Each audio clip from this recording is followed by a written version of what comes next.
আহা, Real Madrid প্লেয়াররা কত সুন্দর বল লুজ করে রে। বল লুজ করার জন্য তোরা সেরা রে। যেই ম্যাচে রিয়াল মাদ্রিদ মাত্র 13 মিনিটের মাথায় 2-0 গোলে লিড পেয়ে যায়, এই লিডটা আজকে যদি ধরে রেখে খেলতে পারতো তাহলে এই ম্যাচের ফলাফলটা হয়তো বা অন্য কিছু হতে পারতো। বাট রিয়াল মাদ্রিদ যে এই 2টা গোল ভালো খেলে করছে এটা আমি একদমই বলবো না। রিয়াল মাদ্রিদ এই 2টা গোল করতে পারছে বিকজ বার্সেলোনার শুরুর দিকে প্লেয়ারদের ভিতরে কম্বিনেশনটা ছিল না, বাট 15 মিনিটের পর থেকেই তাদের ভিতরে কম্বিনেশনটা ফিরে আসে, তাদের আন্ডারস্ট্যান্ডিংটা ঠিকভাবে হয়ে যায়, অ্যান্ড তারপরে তারা ম্যাচে ফেরে অ্যান্ড ফার্স্ট হাফে 4টি গোল করে রিয়াল মাদ্রিদকে ফুললি ডিস্ট্রয়েড করে দেয়। তাদের ফার্স্ট গোলটা তারা সেট পিস থেকে করেছে, সেই গোলটা নিয়ে আমি কিছু বলবো না, সেটা হতেই পারে স্বাভাবিক।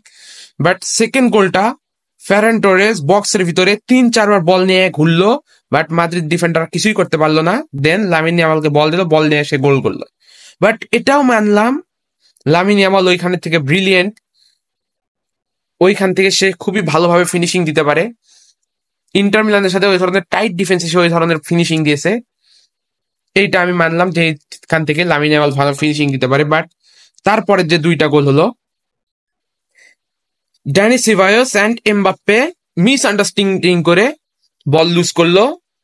পেদ্রি কত দূর থেকে এসে বলটা নিয়ে গেল অ্যান্ড রাফিনিয়া ব্রিলিয়েন্টলি ফিনিশিং দিল।